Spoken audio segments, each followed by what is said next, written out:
네, 아시아경제의 루머와 진실 시간입니다. 기자가 직접 취재한 내용을 바탕으로 객관적인 시장에서 루머에 대한 진실을 여러분께 알려드리도록 하겠습니다. 아시아경제 전필수 기자와 함께합니다. 기자님 안녕하세요. 네, 안녕하세요. 네, 어떻게 크리스마스 잘 보내셨나요? 네, 좀 춥게 잘 보냈습니다. 네, 알겠습니다. 먼저 주식시장에는 늘 떠도는 루머가 굉장히 많은 것 같아요. 역시나 아시아경제에서 오늘도 세 가지 루머에 대해서 준비해 오셨다고 하셨는데 먼저 가장 좀 따끈따끈한 루머부터 살펴보도록 하죠. 네. 첫 번째 루머는 어디에서 나왔나요? 예, 루머의 단골 테마인 바이오는 이제 테마 종류도 다양한데요. 네. 보톡스로 유명한 메디톡스가 그 미용 분야를 넘어 치료제 시장으로 진출하고 있으니 확인해 달라는 루머가 오늘 첫 루머입니다. 보톡스로 유명한 메디톡스, 이 여성 미용 네. 부분에 있어서 굉장히 또 많은 분들이 관심을 네. 갖고 계신 부분인 것 같은데 메디톡스가 관련 상품을 좀 생산을 하고 있나 보네요. 예, 그렇습니다. 네. 현재 메디톡스는 메디톡신이라는 제품을 100단위, 50단위, 200단위로 이제 생산한 중인데요. 이 중 200단위를 이제 200단위가 이제 치료제 시장에 진출해 있는 상태라고 합니다. 연초에 진출한, 현재 해외까지 진출해 아시아 태평양 및 남미 지역까지 수출하고 있다고 합니다. 그렇다면 벌써 이렇게 외국까지 많이 좀 활발하게 진출을 하고 있는 거 보면은 이 메디톡스에 관련된 사업 꽤 활발하게 진행이 되고 있다라고 볼 수가 있겠죠. 네, 근데 아직은 초기 단계 같습니다. 치료제 시장 진출은 이제 1년이 됐다고 하는데요. 네. 매출은 이제 올 4분기부터 일어났다고 합니다. 그러니까 이제 매출이 4분기부터 일어나다 보니까 이제 구체적인 실적 집계는 이제 결산을 해봐야지 나올 것 같다고 합니다. 그렇습니다. 이렇게 해서 초기 단계이긴 하지만 그래도 조금의 매출이 발생하고 있다는 점은 좀 긍정적인 것 같은데요. 오늘 메디톡스 팔자주름 개선제 유럽시 인증 획득했다라는 소식도 전해졌습니다. 많은 또 우리 중년 여성분들이 관심 많이 갖고 계신 분야인 것 같은데 오늘 주가는 2.89% 상승한 24,900원에서 거래를 마감했습니다. 첫 번째 메디톡스에 대한 루머에 대한 진실을 파악해봤고요. 두 번째 루머 바로 확인해 보도록 하죠. 예, 두 번째는 좀 엄동설날이지만 네. 선풍기를 생산하는 선풍기요? 신일산업이라는 회사가 있습니다. 네. 선풍기 등 소형 가전제품을 제조하는데요. 이 회사가 올해 사상 최대 실적을 달성할 것이니 좀 확인해 달라 이런 루머가 있었습니다.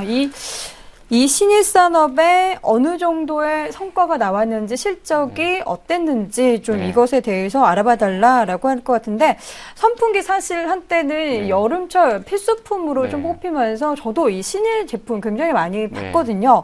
근데 요즘에는 사실 에어컨이 워낙 좀 저렴하게 나오다 보니까 좀 인기가 약간 사그라들고 있지 않나 싶은데 실적은 어떻습니까? 네, 근데 의외로 실적은 괜찮은 것 같습니다. 실제로 신일산업은 2002년도 10여 억, 그 다음에 2003년에 100억이 넘는 연속으로 대규모 적자를 기록하면서 자본 잠식 상태도 빠졌었는데요. 이후 2005년도 액면 분할을 하고 10대 감자를 한 다음에 대주주가 57억 7천만 원 정도로 증여를 했습니다. 이렇게 해서 자본 잠식을 해결한 이후에 실적이 꾸준히 좋아지고 있는데요. 지난해는 순이익 18억을 기록했다고 합니다. 지난해 18억 기록했는데 이 사상 최대 실적을 기록했냐 여부가 굉장히 중요할 것 같은데 사실 에어컨이 있어도 찬바람 더욱더 쐬기 위해서 선풍기들 한 대씩 두 대씩 다 사니까 반드시 사양 사업이다라고 볼 수는 없을 것 같습니다. 그렇다면 올해 실적이 중요할 것 같은데 지난해보다 어떻게 더 나아졌습니까? 네, 일단 올해 3분기까지 순이익만 33억 원을 기록했다고 합니다. 차입금 상황으로 이자 비용이 줄어드는 데다가 지난해 중국 칭다오로 공장을 옮기면서 원가 증가 절감 효과까지 생겼다고 합니다. 여기에다가 이제 매출도 꾸준히 늘고 있어가지고요. 수익도 늘고, 매출도 늘고 수익도 늘어나는 구조인데요. 현재 차입금 한 30억 원 정도 남아있다고 합니다. 지금까지 매년 한 절반 정도를 갖고 있는데요. 이 추세라면 내년에는 다시 차입금이 다시 절반 수준으로 줄지 않을까 합니다. 생각됩니다. 지금 차입금 상환으로 이자 비용도 줄어들었고, 이제 공장을 중국 칭다오로 옮기면서 원가 절감 효과까지 보고 있으면서 나름의 노력은 좀 많이 하고 있는 것 같습니다. 그렇다면 신일산업의 주가도 좀 확인해 보도록 하겠습니다.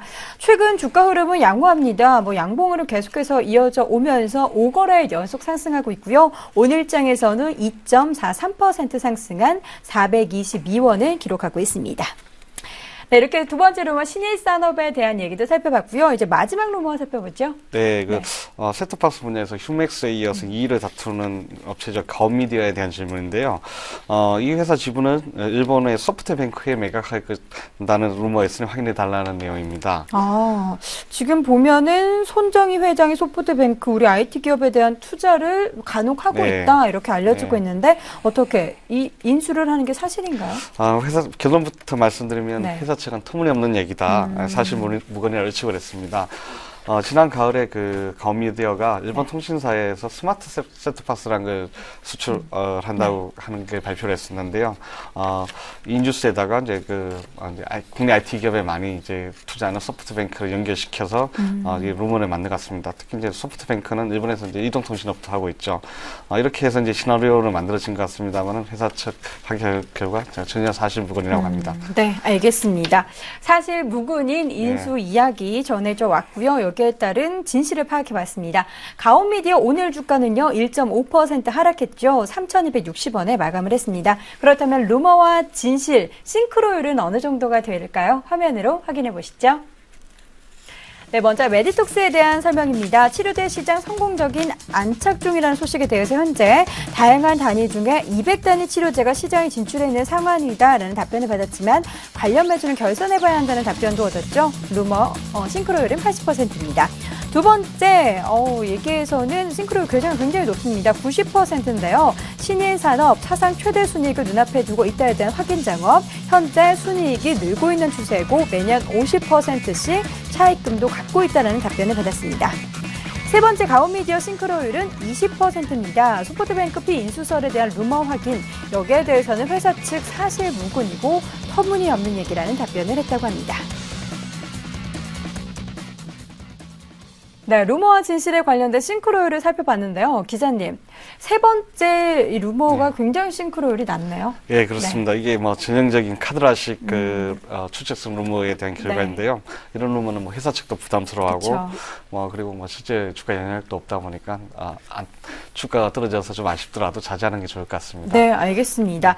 이렇게 해서 오늘 루머와 진실을 통해서 여러분이 궁금해하는 루머에 대한 진실을 알려드렸는데요. 증권가에 떠도는 루머나 루머에 관해서 제대로 된 취재를 원하시는 분은 바로 아시아경제 홈페이지를 찾아보시면 되겠습니다. 아시아경제 홈페이지에 루머와 진실을 클릭하시고요. 어떤 종목에 관한 어떠한 루머인지 어떤 부분이 궁금하신지 취재를 요청해 주시면 또 기자들이 발빠르게 루머에 관련된 진실을 알려드리도록 하겠습니다. 또 나도 한마디 게시판이나 우리 팍스TV 홈페이지를 통해서도 궁금한 내용 올려주시면 저희가 그 루머에 대한 답변 기자의 직접 취재를 통해서 여러분께 속 시원하게 전해드리도록 하겠습니다. 네, 오늘 루머와 진실 이 시간 아시아경제 전필수 기자와 함께 그 진실을 파헤쳐봤습니다. 기자님 오늘 말씀 고맙습니다. 네, 감사합니다.